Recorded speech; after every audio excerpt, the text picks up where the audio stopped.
Test का मेरे को तो का नाम याद नहीं है जिसने मेरे साथ टेस्ट शेयर किया हो। किसी ने किया है? यस। टेस्ट दिया भी नहीं। सलोनी ने किया। अच्छा ठीक है, सलोनी ने किया है। और बाकियों ने टेस्ट किया या नहीं? एकता ने भी किया है। Okay, that's great. ठीक है, मैंने रिप्लाई भी किया एक एकता, और उसने तो किया है। विनोद ने किया है। Okay, that's great. बाकी बच्चों का क्या सीन है?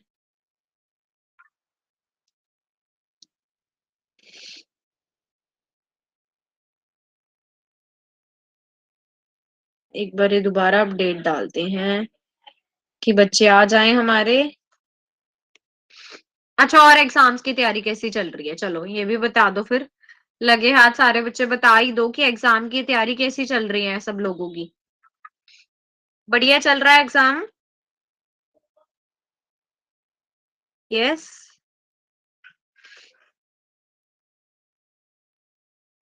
Is the exam preparation? Mike on कर दूं? हाँ, मैं माइक ऑन कर देती हूँ। Just a minute. बिल्कुल लो। अभी तुम लोग बोल सकते हो, माइक ऑन मैंने कर दिया है। मैम आज आप कौन से टॉपिक से पढ़ाइएगा? आज बच्चे रेजोनेंस से करेंगे। ठीक है, so by today we will start from the resonance only. Okay ma'am. Okay बच्चे।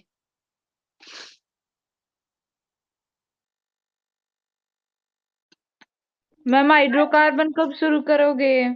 बच्चे बस आज या मतलब 2 दिन में ये कर लेंगे। फिर ये खत्म करके 2 दिन का रह गया जीओसी, उसके बाद हाइड्रोकार्बन। ठीक है, उसके बाद सारा मतलब टाइम हम हाइड्रोकार्बन को ही देने वाले हैं। तो जनरली लास्ट ही चैप्टर बचा बच्चे हमारा हाइड्रोकार्बन। इसको खत्म करेंगे आज, देखते हैं, नहीं तो कल तक की क्लास में ये खत्म हो जाएगा।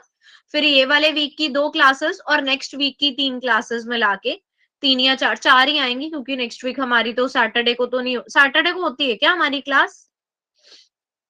नहीं ना, सैटरडे नहीं होती हमारी। हाँ ठीक है, तो 4 क्लासेस नो मैम। 6 में तो हाइड्रोकार्बन बड़े बढ़िया तरीके से कर लेंगे हम। ठीक है, so not to be worried. तो आज हम बच्चे रेजोनेंस से शुरू करते हैं। इंडक्टिव इफेक्ट हमने कर लिया था, उसके काफी सारे हमने क्वेश्चन भी करे और पेपर में भी हमने उसको अच्छे से कर लिया तैयार। So let start with the next topic है हमारा आज का, रेजोनेंस इफेक्ट से हम शुरू करेंगे। So shall we start? Who is ready? Just give me a hands up, hand raise करो, हाई फाइव। कौन सा एक्स्ट्रा क्लास? मैम आज फिजिक्स का प्रैक्टिकल था and viva and class test and UT. Oh my god, yes. Anonymous ने इतना सारा कुछ गिनवा दिया। बेटा, एक्स्ट्रा क्लास कौन सा पूछ रहे हो आप लोग? आप कौन सा पूछ रहे हो बच्चे एक्स्ट्रा क्लास के लिए? तो वो मेरे को एक बार बता दो, then I will make you clarify. ठीक है। हाँ बच्चे, सैटरडे को होगा एक्स्ट्रा क्लास, तो बिल्कुल होगा। एक्स्ट्रा क्लास तो होगा ही। Yes yes, that will be happen. The Saturday को एक्स्ट्रा क्लास होगा। मैं ये बोल रही थी कि सैटरडे को हमारा रेगुलर वाला नहीं होता, दैट आई एम सेइंग। ठीक है, मैं आपको जानती हूँ, अपना नाम बताओ फिर। आप अपना नाम ही ऐसा रख के बैठे हो एनोनिमस, आपने खुद को ही एनोनिमस ट्रीट कर दिया, then how can I tell you कि मैं आपको जानती हूँ? मुझे थोड़ा सा हिंट दो, आप कौन हो? Yes, monitor. अरे ये क्या, ये तो हमारा वो संस्कार है क्या? यस। अच्छा, ये नाम कैसा रख लिया संस्कार ने? मैं तो पहले नंबर पे यही बोल रही थी कि आज संस्कार नहीं आया। तो शुरू में ही देखा, देखा कितना याद करते हैं हम अपने मॉनिटर को, कि हमें पता होता है कि वो नहीं आया। चलो दैट्स ग्रेट। चलो बच्चे, अब हम स्टार्ट करते हैं बेटा रेजोनेंस इफेक्ट से। तो रेजोनेंस इफेक्ट क्या होता है? जब लोन पेयर की इंटरेक्शन या पाई बॉन्ड की इंटरेक्शन से कोई इफेक्ट प्रोड्यूस हो, यानी पोलैरिटी आए किसी भी मॉलिक्यूल में, पोलैरिटी इंड्यूस्ड हो। कब? जब interaction lone pair of electron की पाई बॉन्ड के साथ। पाई बॉन्ड जनरली बेटा मल्टीपल बॉन्ड होते हैं। पाई बॉन्ड हम मल्टीपल बॉन्ड यानी कोई डबल बॉन्ड की प्रेजेंस को हम पाई बॉन्ड बोलते हैं। डबल बॉन्ड में हमें पता है एक पाई बॉन्ड होता है, और अगर ट्रिपल बॉन्ड हो तो उसमें 2 पाई बॉन्ड्स होते हैं। तो वो क्या कह रहे हैं कि किसी लोन पेयर की इंटरेक्शन, यानी कोई भी लोन पेयर जो है वो किसी पाई बॉन्ड के साथ इंटरैक्ट करे, और the interaction of two pi bond in nearby atoms, या पाई बॉन्ड और पाई बॉन्ड आपस में इंटरेक्शन करे, उसको हम क्या बोलते हैं, रेजोनेंस इफेक्ट। तो अभी हमने दो तरह के पढ़े, पाई बॉन्ड और लोन पेयर पाई बॉन्ड। तो सबसे पहला इफेक्ट हम किसका देखेंगे कि पाई बॉन्ड कॉन्जुगेशन कैसे होती है। सो टू पाई बॉन्ड को हम कैसे सेपरेट करेंगे बेटा, बाय अ सिंगल बॉन्ड, उसी को बोलते हैं हम कॉन्जुगेशन। हमने डाईईन्स में पढ़े थे कॉम्युलेटेड, आइसोलेटेड और कॉन्जुगेटेड। ठीक है, कॉन्जुगेटेड में क्या होता है, डबल सिंगल, यानी एक के बाद एक जो एटम्स हैं वो आ रहे हैं। तो अब उन्होंने क्या बोला कि मान लो कॉन्जुगेशन हम ले रहे हैं, दो पाई बॉन्ड जो है वो सेपरेट हैं किसी सिंगल बॉन्ड से, और two pi bonds in conjugation से। मींस अगर हमारे पास ये है CH2 डबल बॉन्ड CH, तो यहाँ पे CH डबल बॉन्ड CH2, कोई इस तरह का मॉलिक्यूल है मेरे पास, ठीक है ना। तो मैं यहाँ पे ट्रांसफर दिखा सकती हूँ, ये पाई बॉन्ड इसको दे रहा है, ये अपना पाई बॉन्ड आगे शिफ्ट कर रहा है। तो वो हो गई हमारे पास पाई बॉन्ड कॉन्जुगेशन, यानी कि दो पाई बॉन्ड हमारे सेपरेट हैं किसी सिंगल बॉन्ड से। इन दिस वे जो चीज मैंने आपको करवाई वही यहाँ पे हमारे पास है कि देखो बेटा हमारे पास ये पॉसिबिलिटी है, दो पॉसिबल केसेस थे मेरे पास 1,3 ब्यूटाडाइईन के लिए। फर्स्ट केस क्या था कि फर्स्ट केस इन्होंने उल्टा कर दिया इस डायरेक्शन में, ये वाला पाई बॉन्ड यहाँ शिफ्ट हो गया और इसने अपना इसको दे दिया। अब यहाँ पे बेटा डबल बॉन्ड आ गया, जिसने दिया, जो देता है वो हमेशा पॉजिटिव होता है और लेने वाला हमेशा नेगेटिव। तो यहाँ पे हमने क्या दिखा दिया, नेगेटिव चार्ज, और इस पे क्या दिखा दिया हमने, पॉजिटिव चार्ज। ये हो गया एक केस। दूसरा केस क्या करा, उल्टा, उधर से चल लो, ये वाले ने अपना पाई बॉन्ड इसको दे दिया, इसने अपना पाई बॉन्ड इसको दे दिया, अब ये पॉजिटिव और ये नेगेटिव। तो ये जो दो स्ट्रक्चर बने हैं हमारे due to transfer of pi electron, इन दोनों स्ट्रक्चर्स को हम क्या बोल सकते हैं कि दीज आर रेजोनेटिंग स्ट्रक्चर्स। ये हमारे क्या है, एक तरह के रेजोनेटिंग स्ट्रक्चर्स हैं कि जो आपस में पाई बॉन्ड के उससे बन रहे हैं। गेटिंग माई पॉइंट, ये बात सबको समझ आई कि हमने क्या दिखाया बच्चे, एक पाई बॉन्ड की ट्रैवलिंग इधर साइड दिखा दी, फिर हमने पाई बॉन्ड की ट्रैवलिंग उधर साइड दिखा दी। तो वो हम क्या दिखा रहे हैं कि इस तरह से हमारे जो पाई बॉन्ड है वो बन सकते हैं। ठीक, ये ट्रांसफरेंस होगी। So these are resonating structure of 1,3 butadiene. ये हमारे क्या है, रेजोनेटिंग स्ट्रक्चर है ब्यूटाडाइईन के। रियल स्ट्रक्चर इन्हीं के बीच में लाई करेगा। All the resonating structure that is the resonance hybrid. Real structure lies somewhere between all the resonating structure, जिसको हम क्या बोलते हैं, रेजोनेंस हाइब्रिड। अब जैसे बेटा बेंजीन का हम स्ट्रक्चर बनाते हैं ना, तो बेंजीन को हम इस तरह से शो करते हैं, ये होती है हमारी बेंजीन। तो ये जो बेंजीन का स्ट्रक्चर है ये उसका रेजोनेंस हाइब्रिड कहलाता है। इसको हम क्या बोलते हैं कि this is a resonance hybrid. So हम सपोज करेंगे by considering two central carbon atom, हम दो सेंट्रल कार्बन एटम लेंगे, ठीक है। It can get both single और डबल बॉन्ड कैरेक्टर है, और इनकी रेजोनेटिंग स्ट्रक्चर जो है चेंजेस हो रही हैं। तो इनकी प्रॉपर्टीज क्या रिप्रेजेंट करती हैं कि इनके पास मल्टीपल स्ट्रक्चर बन रहे हैं। अब जैसे 1,3 ब्यूटाडाइईन में हमने एक स्ट्रक्चर तो ये था, दो तीन स्ट्रक्चर बना लिए, तो हम कह सकते हैं ना कि 1,3 ब्यूटाडाइईन के हमारे पास 3 पॉसिबल स्ट्रक्चर बन सकते हैं। और एक चीज और रहती है कि जिस भी मॉलिक्यूल के जितने ज्यादा रेजोनेटिंग स्ट्रक्चर बनते हैं वो उतना ही ज्यादा क्या होता है, स्टेबल। ठीक है ना, जितने ज्यादा रेजोनेटिंग स्ट्रक्चर उतना ज्यादा वो क्या होगा, हमारा स्टेबल होगा। अब एक और है हमारे पास, that is pi bond vacant orbital conjugation, यानी पाई बॉन्ड की लोन पेयर के साथ कॉन्जुगेशन लेंगे हम, ठीक है ना। Pair the conjugation is in between pi bond. अब कॉन्जुगेशन किसमें होगी, ये पाई बॉन्ड में, और carbon carrying the positive charge, और एक ऐसा कार्बन जो क्या कैरी कर रहा है, पॉजिटिव चार्ज। ये पाई बॉन्ड भी हो सकता है या एक ऐसा एटम जिसके पास ऑर्बिटल क्या है, उसका खाली पड़ा है। In case of carbocation, carbocation हमने पढ़े थे इंटरमीडिएट में, कार्बोकेटाइन, एनायन और फ्री रेडिकल तीनों हम डिस्कस करके आए हैं। So what they are saying कि in case of carbocation the carbon atom has an empty p orbital. Carbon atom के पास क्या होता है, एक एम्प्टी p ऑर्बिटल होता है, which is in the same plane with p orbital of pi bond. जो किसके साथ सेम प्लेन में होगा, पाई p ऑर्बिटल के साथ जो पाई बॉन्ड बना रहा है। ठीक। सो दिस वेकेंट ऑर्बिटल वो क्या करेगा, उसी पाई बॉन्डिंग ऑर्बिटल के साथ बेटा ओवरलैप करके रेजोनेंस शो करेगा। ठीक है, एक बारी दोबारा से हम इसको स्टडी करेंगे। लेट मी जस्ट कलर बदलते हैं इनका, व्हाइट व्हाइट ज्यादा हो रहा है। देखो क्या कह रहे हैं बच्चे, यहाँ पे कॉन्जुगेशन होगी किसके बीच में, पाई बॉन्ड, जैसे मान लो ये पाई बॉन्ड है और कार्बोकेटायन के बीच में। कार्बोकेटायन मैंने बोला था ना, जब भी कार्बन पे पॉजिटिव चार्ज होते हैं तो उसको हम बोलते हैं कार्बोकेटायन। केटायन मतलब पॉजिटिव चार्ज, कार्बो मतलब कार्बन पे। ठीक है, so in case of carbocation the carbon atom, carbocation में जो कार्बन एटम होता है उसके पास एम्प्टी पी ऑर्बिटल होते हैं। ठीक है, क्या रहते हैं इसके पास, एम्प्टी पी ऑर्बिटल। वो सेम प्लेन में होता है जिस प्लेन में हमारे पास पाई बॉन्ड है। तो ये वेकेंट ऑर्बिटल, यानी ये जो हम कह सकते हैं ये जो वेकेंट ऑर्बिटल है, ये इस पाई बॉन्ड के साथ ओवरलैप करके क्या दिखाते हैं, resonance. They will show resonance. ठीक है, अब हम बात करेंगे पाई बॉन्ड और नेगेटिव चार्ज की, नेगेटिव चार्ज कॉन्जुगेशन की। नेगेटिव चार्ज मतलब कार्बन एनायन की। ठीक है, तो कार्बन एनायन में भी क्या होगा, कॉन्जुगेशन किसमें हो रही है, पाई बॉन्ड और carbon carrying the negative charge, और उसको हम क्या बोलेंगे, कार्बन एनायन। ठीक, so in case of carbon anion atom has filled P orbital, उसके पास अब फिल्ड पी ऑर्बिटल होते हैं। यहाँ पे ये जो पी ऑर्बिटल थे ये हमारे पास क्या थे, एम्प्टी थे, खाली थे।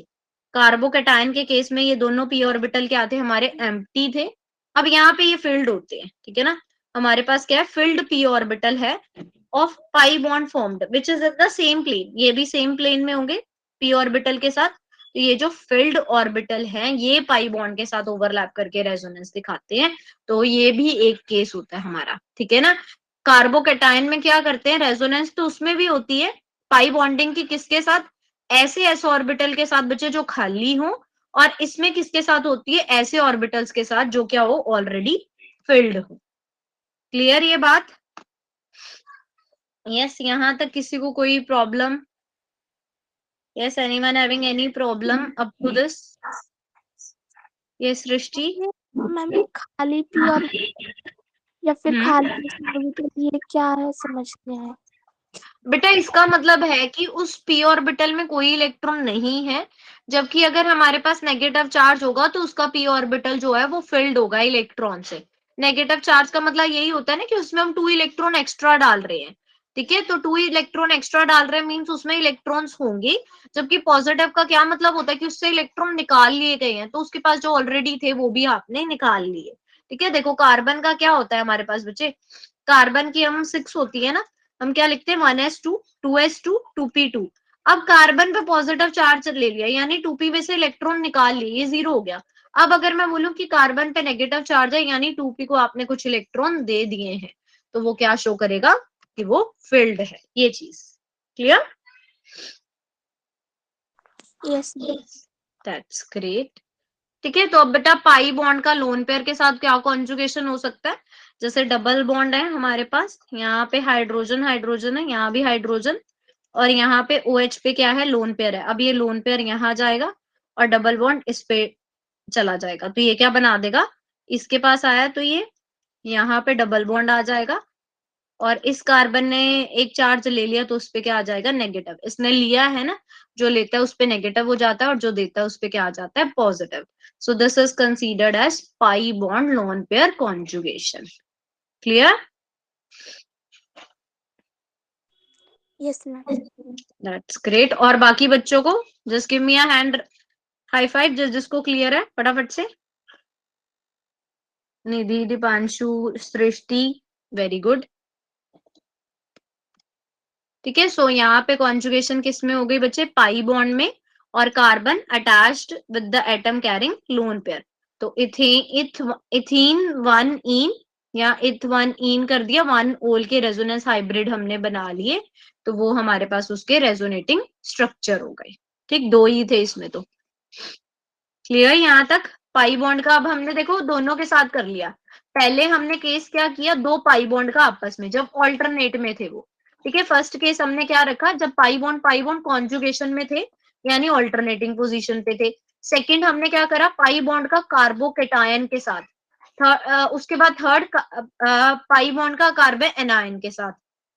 अब हम देख रहे हैं पाई बॉन्ड का फ्री रेडिकल के साथ। 3 तरह के हमने वो इंटरमीडिएट पढ़े थे ना, कार्बोकेटाइन, कार्बो एनायन और फ्री रेडिकल। ठीक है, जस्ट अ मिनट।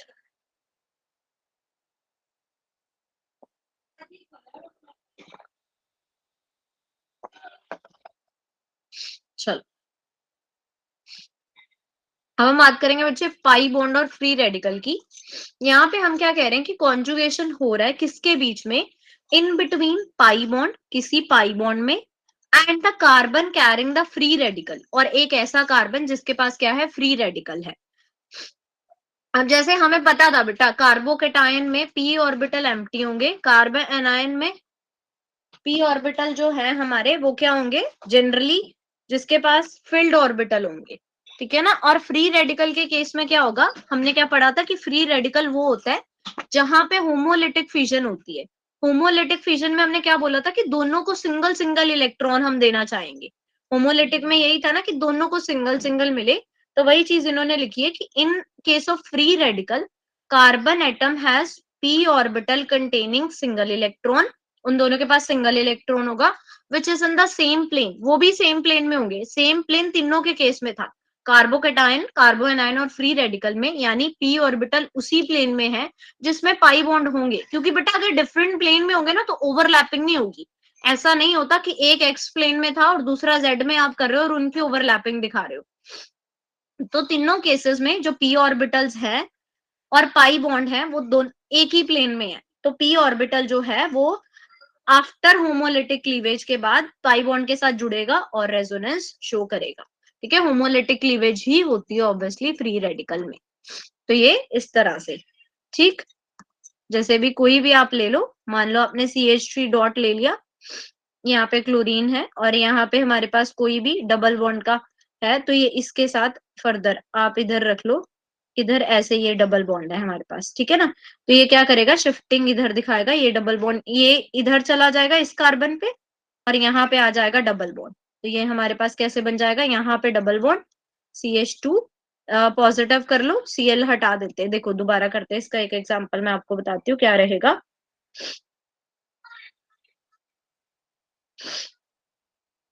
देखो कैसे कह रहे हैं हम कि हमारे पास, मान लो एग्जांपल लेते हैं हम फ्री रेडिकल का ही। मान लो आपके पास कोई था बच्चे CH2 फ्री रेडिकल था, डबल बॉन्ड में यहाँ पे हमारे पास CH2 ही था। ठीक है, तो अब ये क्या करेगा, ये अपना यहाँ पे शिफ्टिंग करेगा, डबल बॉन्ड इसको दे देगा, यहाँ पे रखो फ्री रेडिकल, फिर CH3 फ्री रेडिकल कर दी, यहाँ पे CH2 है। अब ये क्या आ जाएगा, ये वाला यहाँ आ जाएगा और ये बॉन्ड उसको दे देगा, तो ये क्या बनाएगा, CH2 डबल बॉन्ड CH और इस पे एक रेडिकल बन जाएगा। ठीक है, यहाँ पे पॉजिटिव और नेगेटिव चार्ज दिखा दो। जनरली हमारे पास क्या रहेगी, इंटरेक्शन इन दोनों के बीच में। ठीक, तो हमारे पास 3 केस हमने पढ़े। सबसे पहला केस हमने क्या पढ़ा कि पाई बॉन्ड की कॉन्जुगेशन में है, जब पाई बॉन्ड कॉन्जुगेशन में है यानी एक डबल एक सिंगल फिर डबल, तो ये यहाँ पे ट्रांसफर हो रहा है, ये यहाँ पे। सेकेंड केस हमने क्या पढ़ा कि कार्बोकेटायन जो है वो पाई बॉन्ड के साथ रिएक्ट कर रहा है, कार्बोकेटायन में एम्प्टी पी ऑर्बिटल थे और ये दोनों एक ही प्लेन में थे, वन प्लेन में, तो इनके बीच में इंटरेक्शन से रेजोनेंस बनी।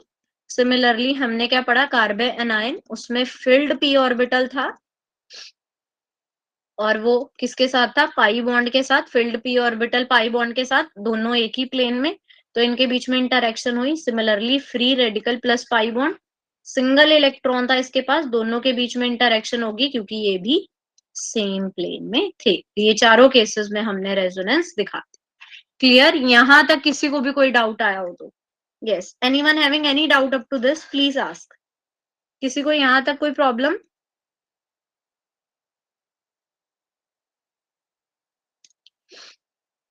Yes, anyone?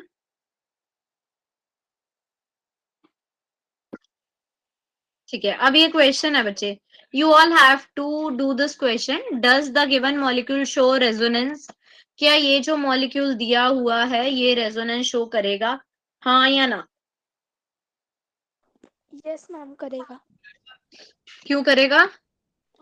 मैम क्योंकि इसके जो पाई बॉन्ड है, डबल बॉन्ड, डबल जहाँ पर हाँ बिल्कुल, कॉन्जुगेशन में है, डबल को सेपरेट कर रहा है सिंगल, फिर ट्रिपल के बाद सिंगल आ रहा है, तो ये पाई बॉन्ड कॉन्जुगेशन में शो कर रहा है. So we can say yes this molecule will show resonance. तो हम yes there is pi pi conjugation because two multiple bond are separated by a single bond. तो ये हमारा केस फर्स्ट था जिसमें हमने क्या बोला था कि मल्टीपल बॉन्ड को एक सिंगल बॉन्ड सेपरेट करे तो उस केस में हमारे पास रेजोनेंस होती है.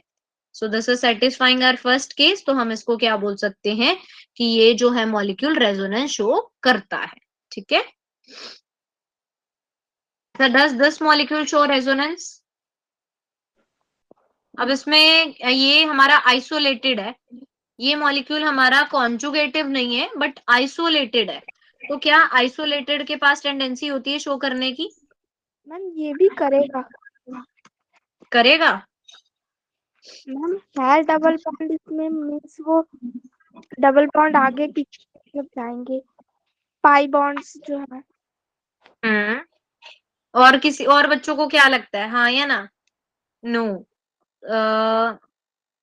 ठीक है. अच्छा ये तो उसने डाउट के लिए बोला. यस विवेक, हिमांशी, लक्ष्मण, विनोद, विशाल. संस्कार क्या रहेगा बच्चे इसमें, क्या लगता है दीपांशु? इज इट यस और नो, करेगा या नहीं करेगा? चलो पोल रेस करते हैं इसके लिए, यस और नो वाला. देखते हैं पोल में कितने बच्चे हमारे आंसर करते हैं.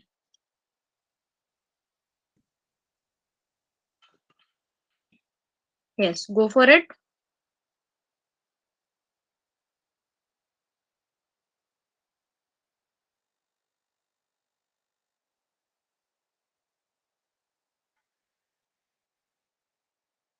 Okay, 3 votes for yes.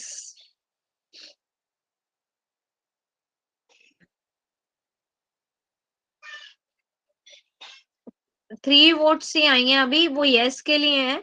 But बच्चे ये कॉन्जुगेशन जब तक ना हो ना, प्रॉपर कॉन्जुगेशन ना हो, molecule is not able to show resonance. तो ये रेजोनेंस का आप कह लो एक पर्टिकुलर पॉइंट है कि उसके लिए जो मॉलिक्यूल है वो प्रॉपर कॉन्जुगेशन में होना ही चाहिए. तो यहाँ पे ये रेजोनेंस शो नहीं कर पाएगा क्योंकि आप इसको इधर शिफ्ट कर दोगे, ये यहाँ जाएगा, तो ये वाला बीच वाला बॉन्ड का कोई रोल ही नहीं हुआ मॉलिक्यूल में. तो इस तरह से ये पार्टिसिपेशन नहीं दिखाते. किसी भी मॉलिक्यूल को अगर उसको कॉन्जुगेशन है, प्रॉपर कॉन्जुगेशन नहीं होती, तो वो शो नहीं करता रेजोनेंस. ठीक है. तो रेजोनेंस की ये एक कंडीशन है कि for showing a resonance it must have conjugation. ये एक हमारे पास क्या है, उसकी क्या कह सकते हैं हम, कंडीशन है. ठीक है ना. तो उसको रेजोनेंस शो करनी तभी है जब उसके पास क्या हो, कॉन्जुगेशन हो. Got my point? वो जो आपने पेपर संडे को मतलब डाला था, उसमें से डाउट्स है. हाँ क्या डाउट है बच्चे? मैम एक क्वेश्चन था, the compound which will not show geometrical isomerism. Ma'am उसमें आपने ऑप्शंस दिया था, प्रोपीन, ब्यूट 1 और मैम एक मतलब एक ट्रायंगल में एक तरफ डबल बॉन्ड है, और मैम चौथा है ऑल ऑफ दीज. मैम इसमें क्या होगा? आंसर पूछ रहे हो क्या? मैम आंसर क्या, रीजन पूछ रहे. एक बारी मुझे ना बेटा पेपर देखना पड़ेगा क्योंकि अभी मेरे पास खुला नहीं पड़ा. सो आप मुझे व्हाट्सएप करना, then I will let you know. ठीक है. Okay ma'am. हाँ मैं आपको बता दूंगी जो भी. बाकी बच्चे आंसर और पेपर दोनों उस पे अपलोड कर दिए हैं हमने. ठीक है. उसमें सॉल्यूशन भी है आपका, बिटली लिंक पे पेपर भी अपलोडेड है और आंसर भी अपलोडेड है. तो एक बारी आप वो भी देख सकते हो. जिसको भी कोई प्रॉब्लम आई थी, गो फॉर दैट और मेरे को व्हाट्सएप पे आप पूछना कि मैम ये क्वेश्चन मुझसे नहीं हुआ, then I will let you know. ठीक है. अच्छा अब क्या है, does the given molecule show resonance. अब क्या ये रेजोनेंस शो करेगा? ये क्या लगता है, ये कॉन्जुगेटिव है या नहीं है? मैम करेगा. कैसे, किस बेस पे करेगा।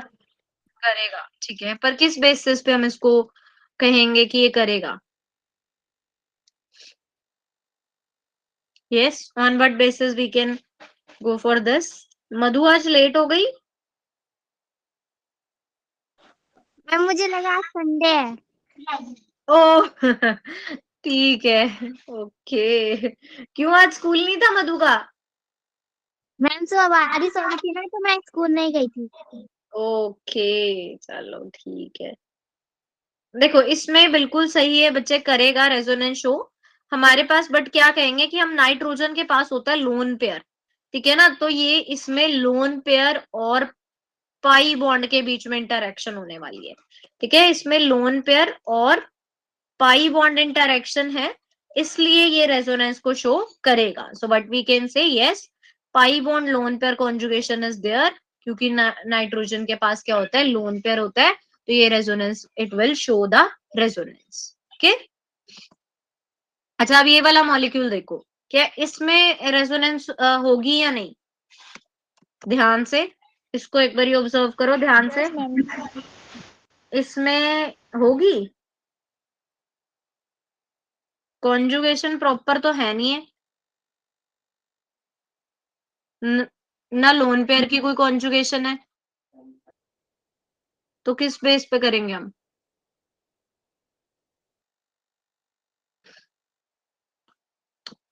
मैम इसमें So, जो Cl पे लोन पेयर्स है उसमें से एक तो डबल बॉन्ड आगे आ जाएगा, और मैम जो डबल बॉन्ड है वो आगे आ जाएगा, तो C और C के बीच डबल बॉन्ड हो जाएगा, कुछ ऐसा मैम तो शायद भी से। कॉन्जुगेशन नहीं होगी, तो दो इकट्ठे डबल बॉन्ड हो गए, फिर ये कॉन्जुगेशन को और डिस्टर्ब कर रहे हैं। मॉलिक्यूल के बाद भी तो कॉन्जुगेशन रहनी चाहिए ना, आप अगर कोई कंपाउंड बना रहे हो उसके बाद भी कॉन्जुगेशन होनी चाहिए, कंडीशन ये फिर फर्दर नहीं होगा, तो इस तरह के मॉलिक्यूल रेजोनेंस शो नहीं करते, क्योंकि इनमें भी प्रॉपर कॉन्जुगेशन नहीं बैठती, ठीक है ना? Got my point? यस और नो? देखो वो क्या कह रहे हैं कि लोन पेयर जो है ना क्लोरीन का, वो सेपरेट कर रहे हैं two single bond with a pi bond, दो सिंगल बॉन्ड है पहले तो लोन पेयर के लिए, ये सिंगल बॉन्ड, ये सिंगल बॉन्ड, फिर जाके पाई बॉन्ड है, ठीक है। हमारे पास ये कॉन्जुगेशन तब शो करता जब यहाँ पे डबल बॉन्ड होता, ठीक है ना, फिर हम क्या करते, अगर यहाँ पे डबल बॉन्ड होता ना, ये चीज होती, यहाँ पे होता हमारे पास डबल बॉन्ड, और ये क्लोरीन पे होता ना, फिर हम इसको यहाँ शिफ्ट करवाते, इसको यहाँ शिफ्ट करवाते, फिर ये एक प्रॉपर कॉन्जुगेशन देता, बट अब यहाँ सिंगल बॉन्ड है और यहाँ पे लोन पेयर है, so this will don't show any type of resonance. Got my point?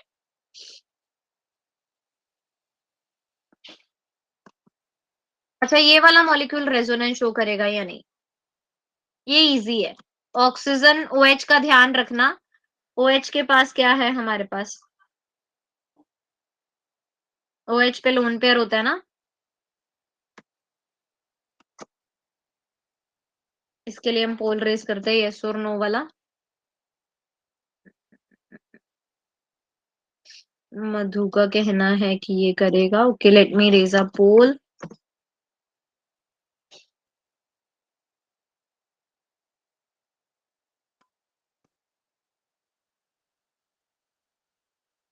Yes, go for it.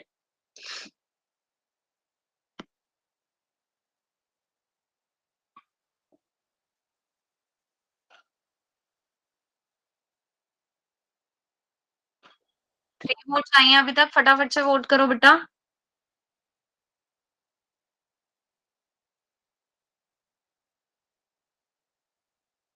Only 3 votes.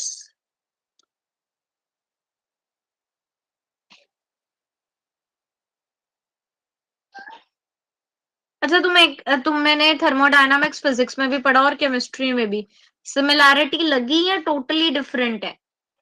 Yes,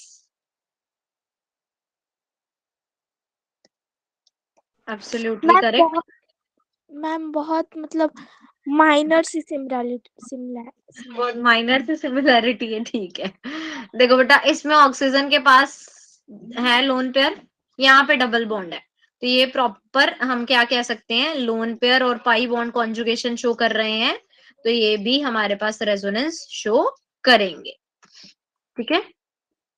अच्छा, आपको इस तरह के भी क्वेश्चन आते हैं कि जो CO3 2 नेगेटिव मॉलिक्यूल है, क्या ये रेजोनेंस शो करेगा? यस, क्या लगता है कि अगर हमारे पास इस तरह का, यस,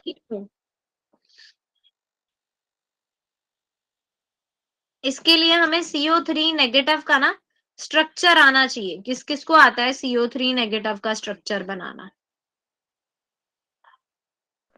मैम आता है लुईस डॉट स्ट्रक्चर। हाँ, लुईस डॉट कह लो। उसमें आप देखना बेटा, हमेशा ना कॉन्जुगेशन रहती है।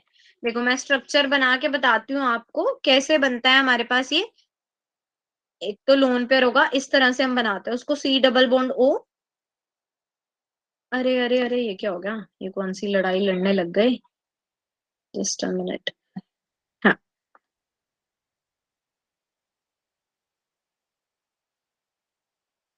दिस वन एंड हेयर ये। और एक ऑक्सीजन पे बच्चे हम क्या शो करते हैं जनरली, इसके पास 2 है और एक के पास हम लोन पेयर शो करते हैं। ऐसे इसको ऐसे कर देते हैं, एक पे नेगेटिव चार्ज होता है इस तरह से, तो ये नेगेटिव इधर शिफ्ट हो जाता है, फिर ये फर्दर इसके पास शिफ्ट होता है, तो ये हमेशा रेजोनेंस शो करते हैं। इसमें लोन पेयर और पाई बॉन्डिंग के बीच में रेजोनेंस होती है, तो इसको हम क्या बोलेंगे कि इस तरह के मॉलिक्यूल रेजोनेंस डेफिनेटली शो करेंगे। ठीक है, so such type of molecule will show resonance. Pi bond है या नेगेटिव चार्ज जो है कॉन्जुगेशन उसमें पॉसिबल होती है। C double bond O present होता है अलोंग विद 2 CO बॉन्ड। यही बनाया ना मैंने, एक पे डबल बॉन्ड O बना दिया और 2 CO बॉन्ड बना दी। एक पे नेगेटिव चार्ज, इसका नेगेटिव चार्ज यहाँ आ जाता है, इसका यहाँ चला जाता है, तो इनके केस में रेजोनेंस होती ही होती है। Clear? Yes ma'am. Yes, yes ma'am. Yes ma'am. अच्छा, एक इम्पॉर्टेंट इंफॉर्मेशन है आप लोगों के लिए, पहले हम थोड़ा सा डिस्कस करते हैं। देखो बच्चे, अब ना आपका इस संडे मतलब बराबर में ये जो संडे आने वाला है ना आपका, ये लास्ट टेस्ट है हमारा। ठीक है, क्योंकि उसके बाद आपके रिवीजन क्लासेस होंगी, और वो रिवीजन क्लासेस बच्चे ऐसे होंगी कि जिस चीज का पेपर है, तो ऑब्वियस सी बात है, अगर आपका फिजिक्स का 15 को पेपर है तो हम इतने आपको ये नहीं करवाएंगे ना कि 12 को आप बच्चे केमिस्ट्री पढ़ो, तो ऐसा कुछ नहीं होगा। तो हमने इस संडे लास्ट टेस्ट रखा है आपका, नेक्स्ट संडे हम टेस्ट नहीं लेंगे क्योंकि आपकी क्लास चलेगी फिजिक्स की, ताकि आप लोगों का पेपर बेटर हो सके। तो ये संडे को एक लास्ट टेस्ट है, and this test is really very important. ठीक है ना? तो ये टेस्ट हमारे लिए और आपके लिए बहुत ज्यादा इंपॉर्टेंट है। ठीक है, आपके लिए बच्चे इंपॉर्टेंट है क्योंकि अब देखो इस टेस्ट का सिलेबस क्या रहेगा। हम आप पे इतना बर्डन नहीं डालना चाहते थे कि आपको पूरा सिलेबस दे दिया जाए, तो हमने मेन मेन चैप्टर रखे हैं।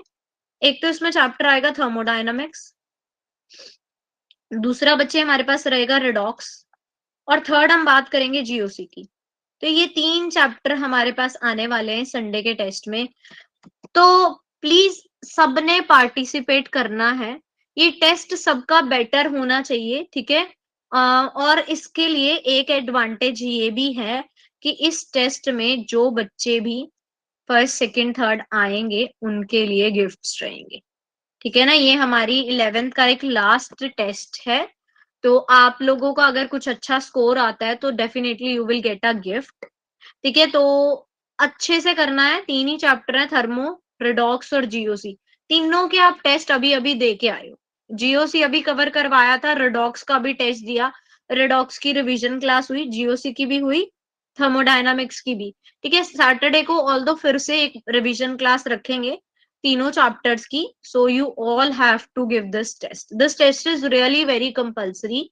इसके मार्क्स आप लोगों को हेल्प करेंगे। ठीक है, आगे फर्दर भी हम इसके बारे में देखेंगे। सो ये डन है, सबने ये टेस्ट जरूर देना है। Got my point? This is your last test. ठीक है, उसके बाद फिर आपको आपके पेपर के लिए प्रिपेयर करवाएंगे। ठीक है, और ये नहीं सोचो कि अच्छा 10 के बाद कोई क्लासेस नहीं होंगी। बच्चे, जिसका जो जो पेपर होगा उसके गैप में, मान लो केमिस्ट्री का पेपर अगर आपका 28 को है तो 24 को आपका पेपर हो जाता है, तो 25, 26, 27 ये 3 दिन हम आपको 3 चैप्टर का लेके ना, जैसे 9 चैप्टर आने हैं तो 3 चैप्टर का एक छोटा छोटा क्रैश कोर्स की तरह आपको 1.5 2 घंटे की क्लास लगा के वो रिवीजन करवाएंगे, ताकि आप लोग फ्रेश माइंड से वहां पे अपनी क्लास मतलब पेपर में अटेम्प्ट कर सको। ठीक है, और कुछ इंपॉर्टेंट क्वेश्चन डिस्कस करेंगे कि जो हमें लगता है कि ये तो पक्का आने ही आने हैं। ऐसे बहुत सारे क्वेश्चन होते हैं बच्चे, टीचर्स का ना गेस बहुत ज्यादा स्ट्रांग होता है, तो ऐसे कुछ क्वेश्चंस हमें ऑलरेडी हाँ इंपॉर्टेंट टॉपिक जरूर बता देंगे, और कुछ तो स्ट्रेट फॉरवर्ड क्वेश्चन भी पता होते कि भाई जैसे क्वेश्चन ना पता हो। अब जैसे हमें पता है कि वेस्पर है ना, तो बेटा वेस्पर पे 3 मार्क क्वेश्चन आना ही आना है, वेस्पर पे नहीं आएगा तो उस पे आ जाएगा एमओटी पे। तो इस तरह के कुछ हिंट्स, कुछ गेसेस आपको उन्हीं क्लासेस के दौरान बताएंगे। ठीक है, तो सबने ही अपना आखिरी टेस्ट अपना बेस्ट देना है, और बेस्ट के साथ साथ ये भी रहेगा कि थोड़ा और टीचर को भी दिखेगा कि भी मैंने अगर इतने टाइम आप लोगों की क्लास ली है तो आपने मुझे क्या पे बैक किया है। ठीक है ना, तो मुझे भी लगेगा कि नहीं बच्चों को समझ आया मेरा पढ़ाया हुआ, तो उसको इतना बेटर परफॉर्म करना, ज्यादा से ज्यादा बच्चे उसको टेस्ट को देना। ठीक है, हाँ ये टर्म 2 में भी करेंगे बच्चे। ठीक है, टर्म 2 में भी प्रॉपरली हेल्प करेंगे आपकी, तो उससे हम पीछे नहीं हट रहे, बट आप लोगों को भी अब मौका है कि ये संडे का टेस्ट बेटर करके आप हमें भी बोलो कि मैम जो आपने हमारे साथ इतनी मेहनत करी है वो हमने भी आपके साथ साथ मेहनत करी है। ठीक है ना, तो वो एक छोटा सा कहते हैं ना हम जाते टाइम का ग्रीटिंग होता है टीचर को, तो वो जरूर सबने करना है। बाकी ऑल दो क्लासेस आपकी नेक्स्ट वीक तक चलेंगी, 10th ऑफ फरवरी तक। ठीक, डन है सबको ये बात क्लियर? हैंड रेस फटाफट से सभी, हाई फाइव कर दो मेरे को। वेरी गुड, तो सबने ये टेस्ट जरूर देना है। वेरी गुड, चल अच्छा अब इस मॉलिक्यूल पे आ जाते हैं। Does this molecule show resonance? क्या ये मॉलिक्यूल रेजोनेंस शो करेगा? इसके पास देखो कितना कुछ ही है बेचारे के पास, ये करेगा या नहीं करेगा? इसका क्या लगता है, करेगा? काफी कुछ ले रहा है ये, double bond, pi bond, negative bond, और कॉन्जुगेशन में है तो ये रेजोनेंस शो करेगा। इसका नेगेटिव बॉन्ड इसको ट्रैवल कर सकते हैं, ये वाला बॉन्ड इसको दे सकते हैं। सिमिलरली सेकंड केस में आप इसको कर सकते हो और इसको कर सकते हो, तो ये मॉलिक्यूल जो है वो रेजोनेंस शो करेगा। ठीक है, नेगेटिव चार्ज कॉन्जुगेशन, पाई बॉन्ड और नेगेटिव चार्ज के बीच में, यहाँ पाई बॉन्ड और कार्बो एनायन के बीच में कॉन्जुगेशन है तो ये करेगा। ठीक है, वही सेम ही केस था, वैसे ऑलमोस्ट सेम केस है इसका, जो CO3 2 नेगेटिव का था वही NO3 2 नेगेटिव का केस है। अच्छा इस तरह के मॉलिक्यूल्स के बारे में बताओ मुझे। एरोमेटिक जब आ जाते हैं तो क्या ये मॉलिक्यूल हमारे पास रेजोनेंस शो करता है? यस, यस और नो?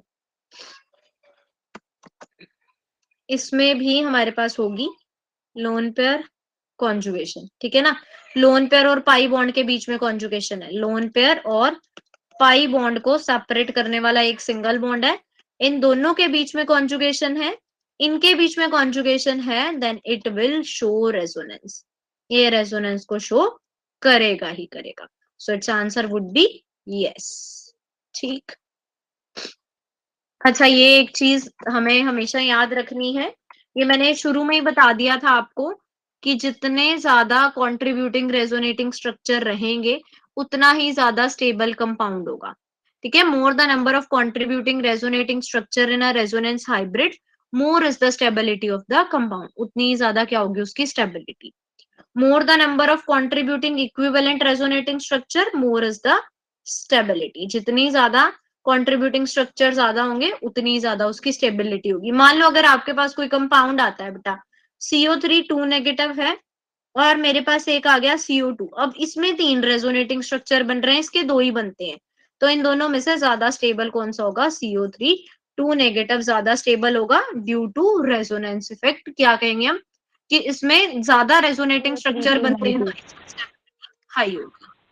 ठीक है, यस दैट्स ग्रेट।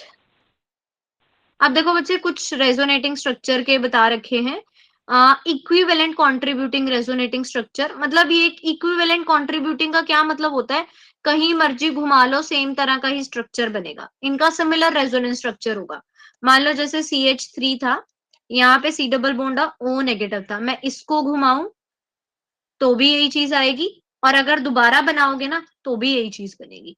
मतलब उनका स्ट्रक्चर क्या रहेगा, सेम रहेगा, इक्विवेलेंट होंगे आपस में, दोनों सेम स्ट्रक्चर बनाएंगे, इक्विवेलेंट होंगे, तो उसको हम क्या बोलते हैं, these are equivalent resonating structure. Similar resonance structure जब बने उसको क्या बोलते हैं हम, इक्विवेलेंट है। ठीक, अब रेजोनेटिंग स्ट्रक्चर कुछ बनाए गए हैं बेटा फिनोक्साइड आयन के लिए। फिनोक्साइड आयन में देखो कैसे बनाते हैं, ये जो पहले अपना बॉन्ड जो है इसको ट्रांसफर कर रहा है, लेट एक बार ड्रॉई करते हैं हम यहाँ पे। इस तरह से है बच्चे हमारे पास, ऑक्सीजन के पास 6 तो बॉन्ड है और एक नेगेटिव चार्ज है, तो इसने अपना एक बॉन्ड इसको दिया। अच्छा मैंने उल्टे ड्रॉ कर दिए, एक सेकेंड। हमने ऐसे बेंजीन की रिंग बनाई, इधर से बॉन्ड स्टार्ट करे, यहाँ पे बच्चे O पे 1 2 3 4 5 6 और एक नेगेटिव चार्ज था, ये अपना बॉन्ड इसको देगा, ये वाला बॉन्ड आप बाहर ले आओगे। ठीक है, जहां पे आया वहां पे डबल बॉन्ड। ठीक है, 2 इसके ये बॉन्ड रह गए। अब ये वाला ऐसे, ये वाला ऐसे, ये बाहर आया, इसने लिया तो नेगेटिव चार्ज, अब ये नेगेटिव चार्ज को अंदर कर दो, इसको बाहर ले आओ। ठीक है, मैंने क्या करा, इसको अंदर लेके आए थे, यहाँ भी था, ये यहाँ आ गया तो यहाँ पे नेगेटिव चार्ज 1 2 3 4। अब ये वाले नेगेटिव चार्ज को अंदर ले लो, इसको बाहर निकाल दो। ये कैसे बना देता है, इन दिस वे, यहाँ पे आ गया चार्ज, ये double bond oxygen as such है, और यहाँ पे क्या आ गया, अब नेगेटिव चार्ज। अब ये नेगेटिव चार्ज इधर आ जाएगा। ठीक है ना, ये नेगेटिव चार्ज को फिर से अंदर कर दिया, और ये डबल बॉन्ड ने यहाँ पे फिर इलेक्ट्रॉन दे दिया। मीन्स सेम चीज बन गई ऊपर, सिर्फ बॉन्ड रोटेट हो गए। पहले ये वाला बॉन्ड यहाँ चला गया, ये बॉन्ड यहाँ आ गया, और ये बॉन्ड यहाँ आ गया, तो बेंजीन रिंग के अंदर बॉन्ड रोटेट हो गए। बाकी O नेगेटिव का हमारा क्या रहेगा, O नेगेटिव। तो ये होते हैं हमारे पास resonating structure of phenoxide ion. ठीक है, फिनोक्साइड क्या होता है, जब बेंजीन के ऊपर O नेगेटिव आयन हो, जैसे हमने पढ़ा था ना बच्चे, OH होता है तो उसको फिनोल बोलते हैं। अब उसका H पॉजिटिव आयन निकाल दिया तो क्या रह गया, O नेगेटिव। जब O नेगेटिव हो उसको हम क्या बोलते हैं, phenoxide. That would be considered as phenoxide. ये सबको क्लियर हुआ, यस और नो? सिर्फ मधु को, बाकी बच्चे हैंड रेस करो। मैम आज की क्लास में क्वालिटेटिव एनालिसिस और क्वांटिटेटिव एनालिसिस का कुछ भी नहीं होगा ना?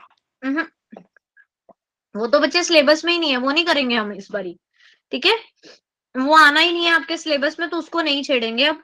ठीक है, अब हम ज्यादा फोकस कर रहे हैं कि आपके सेकेंड टर्म में अच्छे नंबर आए, तो ये नहीं है कि उसको छोड़ देंगे। उसके लिए मैंने आप लोगों को बताया है कि आपने बताया था मैम 17 मार्च को हमारे सबके पेपर क्या हो जाएंगे, खत्म हो जाएंगे, है ना। 17 मार्च को आपके खत्म है, तो जो आपका एस ब्लॉक, टी ब्लॉक और हाइड्रोजन, ये जो 3 चैप्टर हमारे रह गए हैं, तो ये हम उसके बाद 17 के बाद आपकी क्लास लगा के कंप्लीट करवाएंगे। फिर 1 अप्रैल से तो आपकी +2 की चलेगी। ठीक है ना मैम? पर मैम हमारी क्लास की टीचर ने तो, केमिस्ट्री की टीचर ने वो करवाया और बोला है कि ये आएगा। लेकिन वो सिलेबस में तो नहीं मेंशन हो रहा बच्चे। और बाकियों के स्कूल में करवाया गया है क्या? यस, कोई और बच्चा बता सकता है? सृष्टि उन्होंने वैसे बता दिया होगा प्रैक्टिकल पॉइंट ऑफ व्यू से, तो ये है नहीं है, क्योंकि हमने सारा सिलेबस चेक किया है बच्चे। Okay ma'am. हाँ, सो इन्होंने ये देखो इसी की चीज की वो डिस्क्रिप्शन दी है, क्या बोला है कि 5 रेजोनेटिंग स्ट्रक्चर बने हमारे। जनरली ये 5 स्ट्रक्चर बन रहे हैं ना, 1 2 3 4 और 5 स्ट्रक्चर हमारे पास पॉसिबल थे। तो एसिटिक एसिड जो है, अगर हम एसिटिक एसिड की बात करें, CH3COOH, वो एक स्ट्रॉन्गर एसिड होता है फिनोल से। As an out of 5 resonating structure of phenoxide, 3 of the structure contains negative charge on carbon atom. इनमें से 3 जो है उनमें नेगेटिव चार्ज जो है वो कार्बन एटम पे है। ये देखो, एक नेगेटिव चार्ज कार्बन एटम पे, फिर दूसरा और तीसरा। 3 स्ट्रक्चर ऐसे हैं जिनमें नेगेटिव चार्ज कहाँ है, कार्बन एटम पे है। तो कार्बन एटम तो लेस इलेक्ट्रोनेगेटिव है, मोर इलेक्ट्रोनेगेटिव हमारे पास ऑक्सीजन है। ठीक है ना, एज कंपेयर टू ऑक्सीजन। सो ये स्टेबल नहीं है, तो ये इतने ज्यादा स्टेबल नहीं है। But in case of acetate ion, अगर हम एसिटेट आयन की बात करें, negative charge is present on more electronegative oxygen atom and all resonating structure. जितने भी रेजोनेटिंग स्ट्रक्चर एसिटेट आयन में बनते हैं, नेगेटिव एटम जो, नेगेटिव चार्ज जो है वो ऑक्सीजन एटम पे होता है। इसलिए हम क्या बोलते हैं, एसिटिक एसिड जो है वो फिनोक्साइड आयन से या फिनोल से ज्यादा क्या रहता है, स्टेबल रहता है, ज्यादा स्ट्रॉन्गर एसिड है। तो ये क्वेश्चन जरूर आता है पेपर में, ठीक है। तो एक बारी मैं आपको कहाँ पे हम, ठीक है, इसको क्वेश्चन को जरूर सबने, मैं यहाँ पे इम्पोर्टेंट में लिख रही हूँ, जब आपको ये मैं अपलोड कर दूंगी आज, तो उसमें आपको याद रहेगा कि acetic acid is stronger acid than phenol. ये क्वेश्चन पेपर में जरूर आएगा आपके, ठीक है। जैसे मैंने बोला था ना, कुछ क्वेश्चन तो होते हैं बच्चे, वो तो बहुत ज्यादा इंपॉर्टेंट होते ही होते हैं, तो इसको मैं दोबारा वेरी इंपॉर्टेंट लिख रही हूँ। तो रीजन क्या रहेगा बच्चे कि एसिटिक एसिड में जितने भी रेजोनेटिंग स्ट्रक्चर बनते हैं ना, सब में नेगेटिव चार्ज जो है वो ऑक्सीजन एटम पे होता है, जो कि ज्यादा इलेक्ट्रोनेगेटिव है। जबकि फिनोक्साइड आयन में क्या रहता है, नेगेटिव चार्ज। तीन स्ट्रक्चर में तो कार्बन एटम पे आ रहा है, जो कि कार्बन एटम क्या है, लेस इलेक्ट्रोनेगेटिव है, इसलिए वो ज्यादा स्टेबल नहीं होता। क्लियर सबको? तो ये हमारे पास जरूर आता है क्वेश्चन। डन, ठीक है, ओके। Yes, ma'am.